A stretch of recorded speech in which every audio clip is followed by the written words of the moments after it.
Hello, नमस्कार. श्री स्वामी समर्थ. सगळ्यांचं माझ्या यूट्यूब चॅनलमध्ये खूप खूप मनापासून स्वागत आहे. 10 जुलै 2025 या दिवशी गुरुपौर्णिमा आहे. गुरु म्हणजेच काय, तर आपल्या गुरुची सेवा करण्याचा उत्सव. आपल्या सगळ्यांसाठी पर्वणी असा दिवस. आपल्याला या काळात जितकी जास्तीत जास्त स्वामी सेवा, दत्त सेवा करता येईल आणि आपल्या गुरूंना प्रसन्न करता येईल असा हा दिवस. तर या दिवशी आपल्याला बऱ्याच अशा सेवा करायच्या आहेत. गुरुपौर्णिमेच्या आधीसुद्धा आपल्याला 21 दिवस आधी स्वामीचरित्र सारामृताची सेवा करायची आहे. त्याचबरोबर 11 दिवस आधीपासून सुद्धा आपल्याला संकल्पयुक्त सेवा करायच्या आहे. त्याचबरोबर एक महत्त्वाची आणि उच्च कोटीची सेवा म्हणजे आपलं गुरुचरित्र पारायण.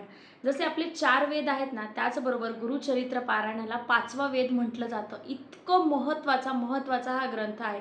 गुरुचरित्र पारायण ज्या ज्या सेवेकऱ्यांनी पठण केलेलं आहे किंवा जे दरवर्षी हे पारायण सप्ताह काळात पठण करतात ना, त्यांच्या सगळ्या संकटातनं दत्त महाराज त्यांना मुक्तता देत असतात. गुरुचरित्र पारायण करण्याला अर्थातच मी हे म्हणणार नाही की खूप सोपं आहे.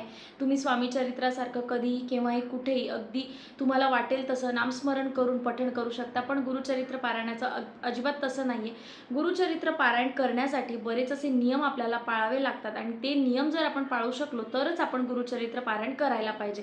तर उगाचच आपण कुठलीही सेवा करायची नाही. जर ती आपल्याकडनं झाली तरच करायची. आता वर्षातनं आपण 2 वेळा स्वामी जयंतीच्या वेळेस आणि त्याचबरोबर दत्त पौर्णिमेच्या वेळेस आपण सप्ताह काळात गुरुचरित्र पारायणाचं पठण करत असतो. त्याचबरोबर गुरुपौर्णिमेला सुद्धा आपण गुरुचरित्र पारायणाचं जे आहे ते पठण करत असतो. तर या वर्षीची जी आपली गुरुपौर्णिमा आहे ती आहे 10 तारखेला.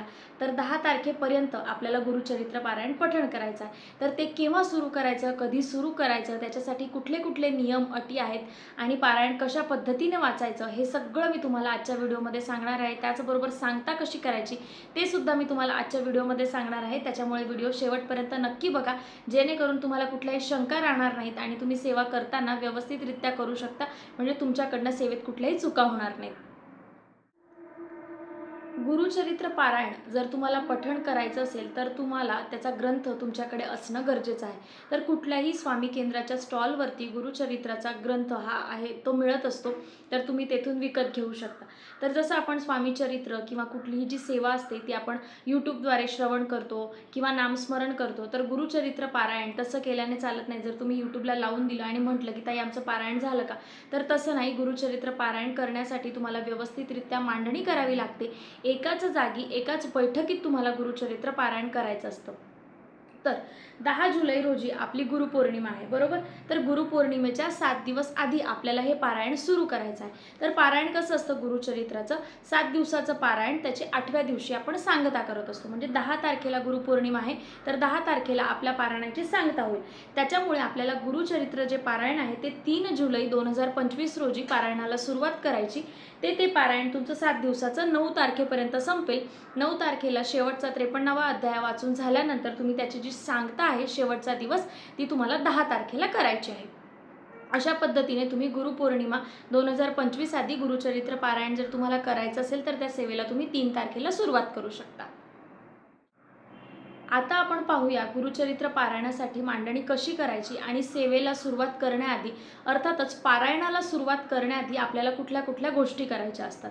तर सगळ्यात पहिलं म्हणजे जर तुम्ही 3 तारखेला पारायण सुरू करणार असाल तर 2 तारखेच्या दिवशी 2 जुलै रोजी तुम्हाला काय करायचं आहे, नारळ, खडीसाखर घेऊन आपल्या केंद्रात जायचं आहे किंवा जवळ कुठलं तुमच्या घराजवळ जर स्वामी महाराजांचा मठ असेल किंवा स्वामींचं मंदिर असेल किंवा दत्त महाराजांचं मंदिर असेल, तिथे तुम्ही नारळ, खडीसाखर घेऊन जायचं आणि ते नारळ, खडीसाखर घेऊन तेथे तुम्ही महाराजांना, दत्त महाराजांना विनंती करायची की ज्या पारायणाला, ज्या सेवेला आम्ही सुरुवात करणार आहोत ती आमच्याकडनं सुखरूपरित्या घडू दे. त्याचबरोबर 2 तारखे रोजी पारायणाला सुरुवात करण्याआधी तुम्हाला 4 गाय आणि 4 कुत्रे आणि 1 गाईला पोळी खाऊ घालायची आहे. पोळी म्हणजे छोट्या छोट्या आपल्या ज्या चपातीच्या चाणक्या असतात त्या आपल्याला त्यांना द्यायच्या आहे. आता जर तुम्ही शहरात राहत असाल तर गाय लवकर मिळत नाही, तर तुम्ही त्या नावाने पोळ्या घेऊन घराच्या बाहेर पडा. जितके किती तुम्हाला कुत्रे मिळतील, गाय मिळाली तर ठीक आहे किंवा त्यांच्या नावाने तुम्ही कुठल्या तरी ओट्यावर, वरांड्यावर ठेवून द्या, जेणेकरून येणारे पशुपक्षी ते खाऊ शकतात. पण गाय, कुत्रे मिळाले तर अतिउत्तम, नाही मिळाले तरी तुम्ही महाराजांना मनोभावे प्रार्थना करा. तुमचा जो काही सेवेची सुरुवात आहे ती व्यवस्थितरित्या होईल. तर हे सगळं तुम्हाला आदल्या दिवशी करायचं आहे. आता 3 तारखेच्या दिवशी पारायणाला सुरुवात करताना तर आता तुम्ही एक जागा निवडायची आहे. बेडरूममध्ये हे पारायण तुम्ही करू शकत नाही. तुम्ही घराच्या हॉलमध्ये करू शकता किंवा देवघर तुमचं जिथे कुठे असेल तिथे तुम्ही करायचं, पण बेडरूममध्ये शक्यतो गुरुचरित्र पारायणाची सेवा करू नये. देवघराजवळ जर तुम्ही मांडणी करत असाल तर अतिउत्तम, काही हरकत नाही. तर मांडणी करताना एका पाटावर छान स्वच्छ लाल, पिवळा, तुम्हाला काळा रंग सोडून कुठल्याही रंगाचं वस्त्र तुम्ही अंथरायचं. तिथे तुम्ही दत्त महाराजांचा, त्याचबरोबर आपल्या स्वामी महाराजांचा फोटो स्थापन करायचा.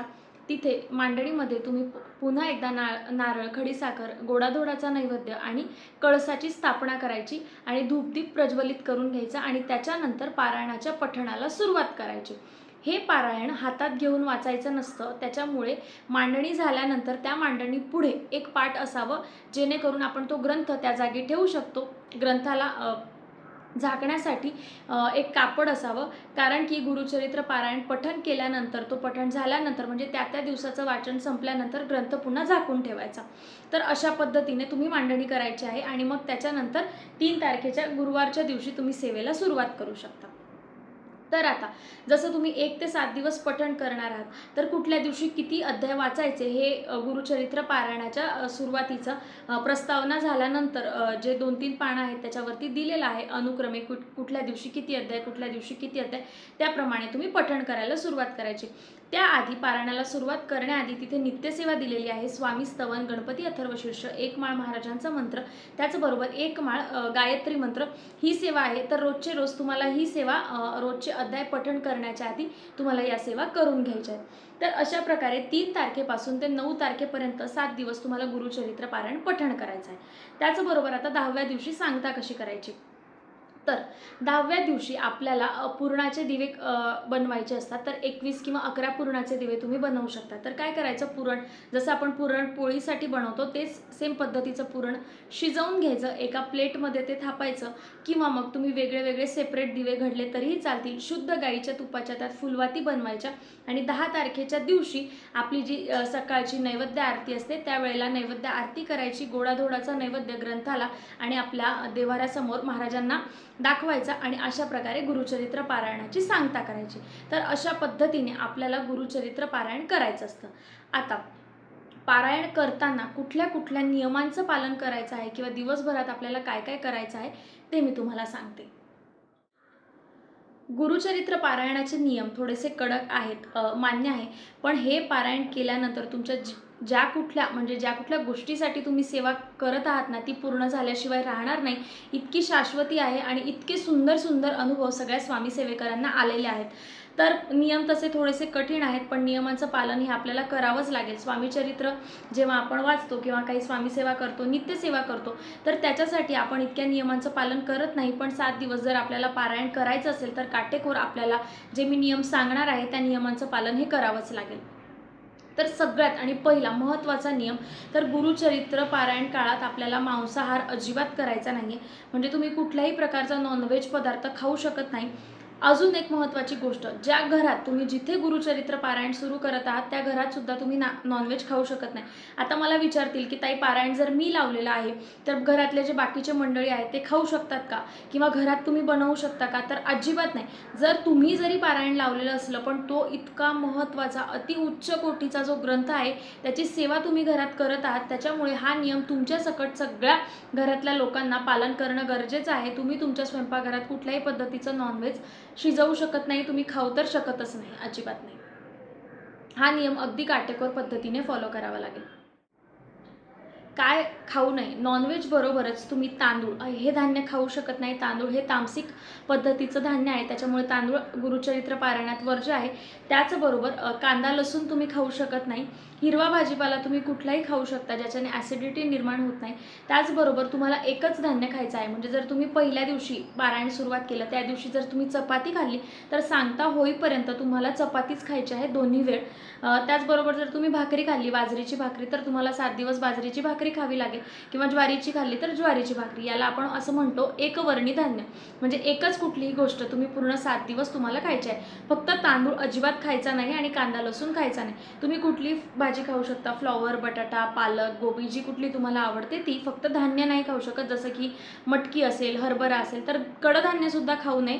पालेभाजी आणि चपाती किंवा भाकरीपैकी तुम्ही एक गोष्ट निवडू शकता. त्यानंतर तुम्हाला पूर्ण 7 दिवस पारायणाचा काळ सांगता होईपर्यंत ब्रह्मचर्याचं पालन करायचं आहे. त्याच्यानंतर झोपण्याबाबतची गोष्ट, गुरुचरित्र पारायण जर तुम्ही करत असाल तर तुम्ही जमिनीवर झोपायचं. जमिनीवर तुम्ही एखादी चटई किंवा सतरंजी अंथरू शकता, पण गुरुचरित्र पारायण करत असताना 7 दिवस गादीवर झोपायचं नसतं. हा नियमसुद्धा तितकाच महत्त्वाचा आहे. पण जर तुम्ही वृद्ध व्यक्ती असाल किंवा गर्भवती स्त्रिया असाल किंवा मेडिकल तुम्हाला काही अडचणी असतील तर मात्र तुम्ही ह्या नियमाचं पालन नाही केलं तरी चालेल. पण शक्य जर तुमच्याकडनं होत असेल तर या नियमाचं पालन करण्याचा प्रयत्न करा. पण नियम मोडला तरीही चालेल, पण मी असं म्हणेन की आपलं स्वास्थ्य सांभाळून आपल्याला सेवा करायची आहे. कारण आपण जर चांगल्या मनाने सेवा केली तर ती महाराजांपर्यंत पोहोचते आणि महाराज समजून घेतात. तुमच्याकडनं शक्य झालं तर तुम्ही गादीवर झोपू नये, जमिनीवर झोपावं. पण मेडिकल काही अडचणी असतील तर तुम्ही गादीवर झोपलात तरी चालेल. जर तुम्ही गुरुचरित्र पारायण करत आहात तर जर कुठे सुतक झालं किंवा अंत्ययात्रा झाली तर तुम्ही तशा ठिकाणी जाऊ शकत नाही. किंवा सुतक असेल, विटाळ असेल, विरधी असेल तर तुम्ही अशा ठिकाणी जाऊ शकत नाही. जर आता तुमच्या घरात जवळच कुणी नातेवाईकांमध्ये अशी घटना घडली आणि तुम्हाला अंत्यविधीला जायचंच असेल तर तुम्ही ते पारायण वाचू शकत नाही. मग कुठल्या तरी दुसऱ्या व्यक्तींकडून, दुसऱ्या सेवेकऱ्यांकडून तुम्ही ते उरलेलं जे पारायण आहे ते पठण करून घ्यायचं. पण ते पारायणाला खंड पडता कामा नये. जर तुम्हाला मासिक धर्म आला तरीसुद्धा तेच सांगते, शक्यतो जर तुम्हाला माहीत असेल तर सेवेला सुरुवात करू नका. पण जर तुम्ही केली आणि चुकून अशी गोष्ट घडली, नैसर्गिक आहे, होऊ शकतं, तर ती उरलेली सेवा जी आहे ती तुम्हाला कुणा ना कुणाकडून तरी पठण करून घ्यावी लागेल. पण गुरुचरित्र पारायण जर तुम्ही सुरुवात केली तर ते तुम्हाला संपवावंच लागणार आहे. आणि शक्यतो सुतक किंवा अंत्यविधी अशा ठिकाणी तुम्ही जाऊ नये. त्याचबरोबर तुम्हाला पराण्णंसुद्धा घ्यायचं नसतं. म्हणजे दुसऱ्याच्या घरचं शिजवलेलं अन्न तुम्ही खाऊ शकत नाही. तुम्हाला घरचंच खावं लागेल. पण जर आता तुम्ही म्हणाल की नोकरीसाठी तुम्ही बाहेर राहतात आणि घरी स्वयंपाकच करत नाही, तर अर्थातच जर तुम्ही मेसमध्ये जेवण करत असाल किंवा हॉटेलमध्ये जेवण करत असाल तर त्याचे पैसे तुम्ही भरता, तर ते चालेल. पण शक्यतो घरीच बनवण्याचा प्रयत्न करा, घरीच खाण्याचा प्रयत्न करा. बाहेरचं कुणाच्याही कडचं म्हणजे तुम्ही आई किंवा बहिणीच्या हातचं शिजवलेलं अन्न खाऊ शकता, पण बाहेरची कुठली स्त्री असेल किंवा बाहेरच्या दुसऱ्या घरचं तुमचं नातेवाईक, मित्रमंडळी, कुठली पार्टी वगैरे काहीच तुम्ही कुणाही कडचं अन्न खाऊ शकत नाही. अर्थातच काय तर पराण्य गुरुचरित्र पारायण करताना वर्ज्य आहे. या सगळ्या नियमांचं पालन तुम्हाला पारायण काळात करायचं आहे. तर त्याचबरोबर पारायण जर तुम्ही करत आहात तर किमान 3 आरत्यांपैकी सकाळची किंवा नैवेद्य आरती किंवा संध्याकाळची आरती तरी तुम्ही ग्रंथासमोर करण्याचा प्रयत्न करा. नाहीच जरी शक्य झालं तर तुम्ही आरती ऐका यूट्यूबद्वारे. आणि त्याचबरोबर ग्रंथाला तुम्ही जे काही भाजी भाकरी जे काही तुम्ही खात असाल दोन्ही वेळ तुम्ही ग्रंथाला नैवेद्य जरूर दाखवा. आणि महत्त्वाचं म्हणजे गुरुचरित्र पारायण जो पठण करतो तर संध्याकाळच्या वेळी म्हणजे रात्री जेवल्यानंतर झोपायच्या आधी तुम्हाला 1 वेळा विष्णू सहस्त्रनामाचं पठण करायचं आहे. तर गुरुचरित्र पारायण करताना आता आपण अगदी तर काही वेद पंडित म्हणजे पारंगत नाही आहोत. अर्थातच पारायण वाचताना आपल्याकडनं नकळत काही ना काही चुका होतात, चुकीच्या पद्धतीने शब्द उच्चारले जातात. तर त्या सगळ्या चुकांमधून माफी मिळावी यासाठी आपल्याला विष्णू सहस्त्रनामाचं पठण करायचं असतं. त्याचबरोबर कळत नकळत दिवसभरात आपल्याकडून कोणाचं मन दुखावलं गेलं असेल किंवा काही गोष्टी झाल्या असेल किंवा काही पाप घडलं असेल तर त्या सगळ्या गोष्टींमधनं म्हणजे त्या सेवेचं फळ आपल्याला मिळावं यासाठी तुम्हाला विष्णू सहस्त्रनाम पठण करायचं आहे. तर दिवसभरातनं तुमच्या हातून ज्या काही चुका घडतात त्या विष्णू सहस्त्रनाम पठण केल्याने माफ होतात. या सगळ्या गोष्टी आणि नियम तुम्हाला गुरुचरित्र पारायण 3 तारखेला सुरू करण्याआधी तुम्हाला फॉलो करावे लागतील. तर गुरुचरित्र पारायणाचं काय आहे माहिती आहे का, जसं आपण स्वामी सेवा करतो ना, स्वामी चरित्र वाचतो, तर काय होतं आपण 3 अध्याय वाचले म्हणजे जर दिवसभरात आपण पूर्ण पारायण वाचत असो, जर आपल्याला काही काम आलं तर मध्येच आपण पोथी बंद करतो आणि उर्वरित सेवा नंतर करतो. पण गुरुचरित्र पारायण जर तुम्ही सकाळी पोथीला सुरुवात केली तर एकाच बैठकीत वाचण्याचा प्रयत्न करा. गुरुचरित्र पारायण करताना सारखं मध्ये मध्ये उठू नये. त्याचबरोबर जी आपली पुस्तकाची जागा आहे म्हणजे ग्रंथ जिथे मांडणी आहे आपण तिथेच बसून तो वाचायचा आहे. जर तुमच्याकडनं बसलं जात नसेल, तुम्हाला काही त्रास असेल, मेडिकल कंडिशन असतील, तर तुम्ही टेबल खुर्चीवर बसून वाचू शकता, पण 7 दिवस एकाच जागी बसून वाचायचा असतो. गुरुचरित्र पारायण अजिबात हातात घेऊन वाचायचं नाही. हे सगळ्या गोष्टी तुम्ही पालन करा आणि करू शकत असाल तरच गुरुचरित्र पारायणाला सुरुवात करा. तर गुरुचरित्र पारायणाचं मी तुम्हाला सांगते, काही सेवेकरांकडून आहे ना अगदी इझिली वाचून होतं, त्यांना कुठल्याही प्रकारच्या अडीअडचणी येत नाहीत. पण काही जणांकडून सेवा जेव्हा आपण करतो ना तेव्हा त्यांना बऱ्याच प्रकारच्या अडचणी येतात, कारण गुरुचरित्र पारायण हा खूप महत्त्वाचा ग्रंथ आहे आणि इतक्या इझिली त्या सेवेचं फळ आपल्याला मिळत नाही. काही वेळेला काय होतं माहिती आहे का, पारायण करताना आपली चिडचिड होते, आपल्याला असं वाटतं की कधी पारायण संपेल आणि कधी नाही, कारण की नियमांचं पालन करायचं असतं आणि माणसाला एखादी गोष्ट जर बांधून दिली आणि काटेकोररित्या जर ती करायला लावली ना तर ती करताना आळस येतो किंवा चिडचिडपणा होतो किंवा असं वाटतं की आपण कुठून सेवेला सुरुवात केली किंवा ही सेवा कधी पूर्ण होईल आणि कधी आपला ग्रंथ संपेल असं आपल्याला वाटायला लागतं. पण हरकत नाही, या सगळ्या गोष्टी होत असतात, पण याच्यातनं तुम्ही वाईट मानून घेऊ नका. कितीही अडचणी आल्या तरी आपण महाराजांना संकल्प केलेला असतो की कुठलीही अडचण आम्हाला येऊ देऊ नका आणि आमची जी सेवा आहे ती व्यवस्थितरित्या आमच्या हातून घडवून घ्या.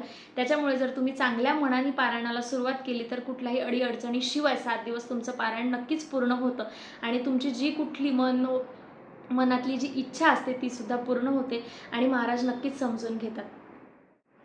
तर अशा पद्धतीने तुम्हाला गुरुपौर्णिमेनिमित्त गुरुचरित्र पारायणाची सेवा करायची आहे. अजून एखादा नियम जर माझ्याकडनं सांगायचा राहून गेला असेल किंवा तुम्हाला अजून काही शंका असतील तर तुम्ही कमेंट बॉक्समध्ये विचारू शकता आणि आवर्जून ही सेवा करा, कारण खूप महत्त्वाची सेवा आहे. गुरुमाऊली नेहमी म्हणतात की किमान वर्षातनं 3 वेळा तरी आपल्याकडनं गुरुचरित्र पारायण जे आहे ते आपल्या कडनं पठण झालं पाहिजे, कारण या सेवेचं जे फळ आहे ना तुम्ही केल्यावरच तुम्हाला कळेल की किती महत्त्वाचं आहे. आतापर्यंतचा माझा गुरुचरित्र पारायणाचा अनुभव खूप छान राहिलेला आहे. म्हणजे जी कुठल्या गोष्टीसाठी संकल्पयुक्त मी ही सेवा केली असेल आणि ती गोष्ट माझ्या आयुष्यात घडली नसेल असं अजून आत्तापर्यंत तरी झालं नाही. म्हणजे गुरुचरित्र पारायण वाचल्यानंतर जो माझा कुठला संकल्प आहे तो 100% पूर्ण झाला आहे. अजून तरी महाराजांनी मला कधीही निराश केलेलं नाही आहे. तर तुम्ही सुद्धा ही सेवा करून बघा आणि प्रचिती घेऊन बघा, तुम्हाला सुद्धा सुंदर अनुभव आल्याशिवाय राहणार नाही. आजचा व्हिडिओ आवडला असेल तर व्हिडिओला लाईक करा आणि माहिती जरूर शेअर करा. ज्यांना कुणाला गरज आहे तर ह्या सेवेची माहिती त्यांच्यापर्यंत नक्कीच पोहोचेल. तर पुन्हा आपण भेटूया अशाच एका नवीन आणि माहितीपूर्वक व्हिडिओसोबत. तोपर्यंत सगळ्यांना श्री स्वामी समर्थ. नमस्कार.